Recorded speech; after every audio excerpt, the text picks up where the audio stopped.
आज हमें बात करनी है प्रोटिस्टा किंगडम की। हम अपने प्रीवियस वीडियो में मोनेरा किंगडम के बारे में डिस्कस कर चुके हैं। प्रोटिस्टा क्या होते हैं क्लास? ये यूनिसेलुलर होते हैं, जैसा कि आपके सामने लिख रखा है।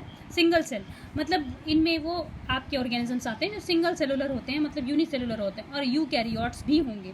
ध्यान रखिएगा, यूकैरियोट और सिंगल सेलुलर होते हैं।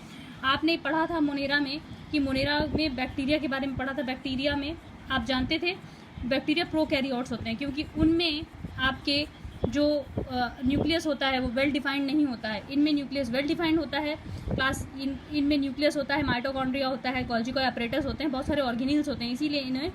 इसीलिए इन्हें आपका क्या कहा जाता है? यूकैरियोट्स कहा जाता है। लेकिन बैक्टीरिया में कुछ भी वेल डिफाइंड नहीं था, ना न्यूक्लियस था, ना ही आपके कुछ ऑर्गेनिल्स थे वेल डिफाइंड। ठीक है, बैक्टीरिया में जो होता है, मोनेरा किंगडम में जो बैक्टीरिया है उसमें वो उसको प्रोकैरियोट इसलिए कहते हैं। कैरियोट मतलब होता है न्यूक्लियस, प्रो मतलब होता है प्रिमिटिव, मतलब इसमें वेल डिफाइंड न्यूक्लियस नहीं था, इसलिए इन्हें प्रोकैरियोटिक कहा जाता है। यूनिसेलुलर हालांकि बैक्टीरिया भी होते हैं, लेकिन अगर आपसे पूछ लिया जाए यूनिसेलुलर प्रोकैरियोटिक ऑर्गेनिजम्स के नाम बताइए तो आप बैक्टीरिया का एग्जाम्पल देंगे। अगर आपसे पूछा जाए यूनिसेलुलर यूकैरियोट्स के एग्जाम्पल दीजिए तो आप बताएंगे प्रोकैरियोट्स। ठीक है क्लास, अब देखिए प्रोकैरियोट्स में आपको क्या क्या स्टडी करनी है। Diatoms, dinoflagellates, euglenoids, slime mould और प्रोटोजोन, इनकी स्टडी करनी है। आज हम बात करते हैं डाई एटम्स की। पहले देखिए डाई एटम्स में आते हैं आपके क्राइसोफाइट्स। ठीक है, क्राइसोफाइट्स आपके बेसिकली डेस्मिड्स होते हैं और गोल्डन एल्गी होते हैं, जैसे कि यहाँ लिख रखा है गोल्डन एल्गी। ठीक है क्लास, ये गोल्डन एल्गी है। डेस्मिड्स और गोल्डन एल्गी आते हैं क्राइसोफाइट्स में। चलिए अब क्राइसोफाइट्स की बात करते हैं। डायनोफ्लैजिलेट्स की पहले आपको थोड़ा बहुत बता दूं लाइटली।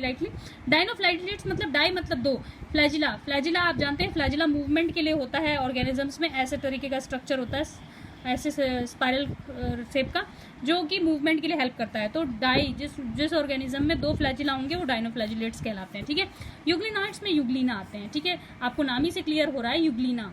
ठीक है, स्लाइम मोल्ड्स में आपके प्रोटोजोन आएंगे, प्लाज्मोडियम आएंगे, सॉरी स्लाइम मोल्ड्स में आपके प्लाज्मोडियम आएंगे, इनको प्रोटोजोन्स भी कहते हैं। प्रोटोजोन्स में भी आते हैं ये, लेकिन स्लाइम मोल्ड्स में प्लाज्मोडियम आएंगे जो स्पोर का फॉर्मेशन करेंगे इसमें। जैसे कि प्लाज्मोडियम वाइवेक्स की लाइफ साइकिल भी आपने पढ़ी होगी मलेरिया में, तो ये अभी आपको लाइफ साइकिल नहीं पढ़नी है, लेकिन थोड़ा सा लाइटली अभी आपको स्लाइम मोल्ड्स के बारे में समझाऊंगी मैं।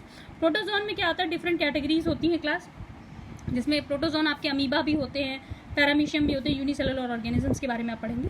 ठीक है, पहले हम बात करते हैं डाई एटम्स की, जिसमें क्राइसोफाइट्स आते हैं। देखिए क्लास, डाई एटम्स क्राइसोफाइट्स होते हैं, जिसमें डेस्मिड्स और गोल्डन एल्गी आते हैं, जैसा कि मैं बता चुकी हूँ। देखिए इनमें क्लोरोफिल प्रेजेंट होता है, इसीलिए ये फूड भी बनाते हैं। कुछ डेस्मिड्स में मतलब कुछ क्राइसोफाइट्स में क्लोरोफिल प्रेजेंट होता है, तो फोटोसिंथेटिक प्रोसेस भी करते हैं, मतलब अपना खाना, अपना फूड खुद प्रिपेयर करते हैं, मतलब वो ऑटोट्रॉफिक होते हैं। ठीक है, अब देखिए कुछ मतलब क्या होता है, क्राइसोफाइट्स जो डाई एटम्स होते हैं, पहले तो प्लैंक्टॉन्स जो होते हैं, प्लैंक्टॉन्स क्लास एक्वेटिक होते हैं। ठीक है, वो लोग फ्लोट कैसे करते हैं? पैसिवली करते हैं। फ्लोट कैसे करेंगे?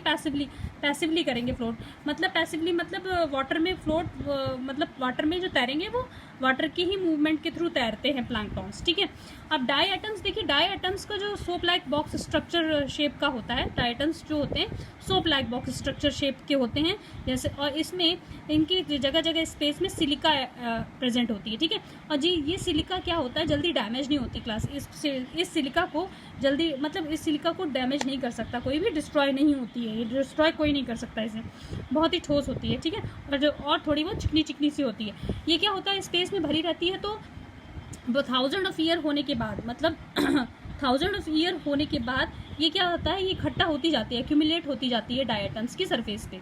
ठीक है, जो सोप लाइक बॉक्स स्ट्रक्चर है उसके स्पेस पे धीरे धीरे मतलब भरती जाती है, तो ये बहुत सारी भरती जाती है, तो इसी को फिर इसको कहने लगते हैं हम लोग डाई एटमॉस्फियस अर्थ